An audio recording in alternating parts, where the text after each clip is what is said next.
अस्सलाम वालेकुम। उम्मीद है कि आप सब लोग खैरियत से होंगे। आज का जो लेक्चर है वो हमारा चैप्टर 2 में से है, structure of a basic programme, यानी बेसिक में एक प्रोग्राम को लिखने का क्या स्ट्रक्चर होता है। ये जो लेक्चर है इसमें काफ़ी ज़्यादा बातें जो हैं वो आपने पुरानी जो आप लास्ट लेक्चर में पढ़ कर आए वही हैं और कुछ एक दो नई बातें। चले जी आए लेक्चर स्टार्ट करते हैं। Every basic program should follow the following rules. हर बेसिक प्रोग्राम को ये वाले रूल्स फॉलो करने लाजमी हैं जी। Every program statement must begin with a line number. तो हम ये बात पहले भी पढ़ रहे हैं कि जितने भी प्रोग्राम है बेसिक के वो किसके साथ स्टार्ट होने चाहिए, लाइन नंबर के साथ बिगिन होने चाहिए। तो हमेशा जो भी लाइन नंबर के साथ हमारा प्रोग्राम बिगिन होना चाहिए यानी स्टार्ट होना चाहिए। और हम उस लाइन नंबर की रेंज पढ़ कर आए कि 0 to 65529 तक होती है, 65529 तक। ठीक है, तो 0 से यानी छोटा नहीं हो सकता और 65529 से बड़ा नहीं हो सकता। इसी रेंज में हमें लाइन नंबर देना होता है और लाजमी है कि हर प्रोग्राम के स्टार्ट में लाइन नंबर लाजमी है। जो हमने पीछे एग्जांपल्स भी किए हैं उसमें भी हमने लाइन नंबर साथ लाजमी लगाया है।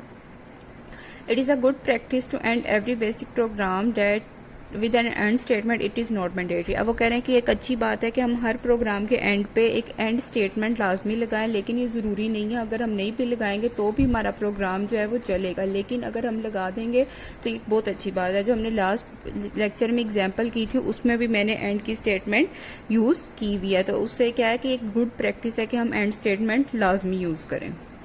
Repetition of line number is not allowed. ये भी बात हम पढ़ कर हैं कि एक लाइन नंबर दोबारा रिपीट नहीं हो सकता। एक लाइन नंबर एक दफ़ा ही रिपीट होगा, बार बार रिपीट नहीं होगा। यानी एक दफ़ा अगर आपने 10 लिख दिया तो 10 के बाद आप 20 या 15 लिखेंगे, कभी भी 10 दोबारा नहीं लिखा जाएगा। 2 और more statement can be written on a line number but they can be separated by a colon. यानी एक या एक से ज़्यादा स्टेटमेंट्स आप लिख सकते हैं, लेकिन वो किससे सेपरेट करेंगे, आप उसको सेपरेट करेंगे सेमी कॉलन से। और ये बात भी आप ऊपर पढ़ रहे हैं और इसकी एग्जांपल भी आप देख आए हैं प्रीवियस लेक्चर में कि उसको किस तरह से कॉलन लगा के हम अलग अलग कर लेते हैं। In basic variables can be use without declaration. अब जी ये है मेन पॉइंट इस लेक्चर का समझने वाला। वेरिएबल्स क्या होते हैं ये तो अभी आगे हम डिस्कस करेंगे। मैं एक आपको शॉर्ट सी एग्जांपल देके अभी ज़रा क्लियर रफली दे देती हूँ कि आपको ज़रा थोड़ा सा आइडिया हो जाए।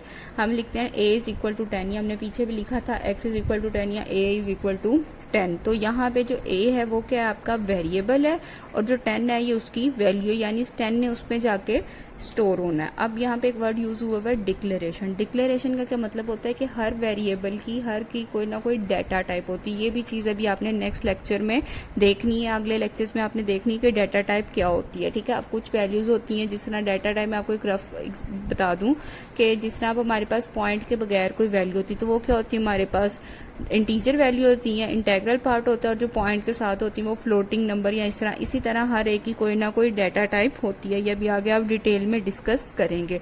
तो बेसिक लैंग्वेज एक वाहिद लैंग्वेज है जो कि हमें वेरिएबल्स को डिक्लेरेशन के बगैर अलाउ करती है कि हम वेरिएबल्स को डिक्लेयर कर दें, यानी उनमें डायरेक्ट वैल्यू स्टोर कर देंगे। जब आप आगे भी इनकी डाटा टाइप्स और वेरिएबल को डिटेल में डिस्कस करेंगे तो तब आपको समझ आ जाएगा ये वाला पॉइंट ज़्यादा अच्छे से। इसके बाद वो कहते हैं in basic program the physical appearance of the program statement does not matter. ये भी वही बात होगी कि प्रोग्राम स्टेटमेंट की फिजिकल अपीयरेंस से कुछ फर्क पड़ता हमेशा वो लाइन नंबर के अकॉर्डिंगली असेंडिंग ऑर्डर में होंगी, यानी छोटे से बड़े की तरफ 10, 20, 30, 40, 50, 60 अप टू सोन, ये इसी तरह इसी लाइन में होंगी। इससे कोई फर्क नहीं पड़ता कि आपने पहले लाइन नंबर 60 लिखी हुई है, उसके बाद लाइन नंबर 40 लिखी हुई है, फिर 10 लिखा हुआ है या जो भी लिखा हुआ है। इसने अपनी लाइन के यानी लाइन नंबर के अकॉर्डिंगली यानी असेंडिंग ऑर्डर में ही इसने एग्जीक्यूट होना होता है। इसकी एग्जांपल उन्होंने आपको दिए ना, program line number 19 can be appear before line number 60।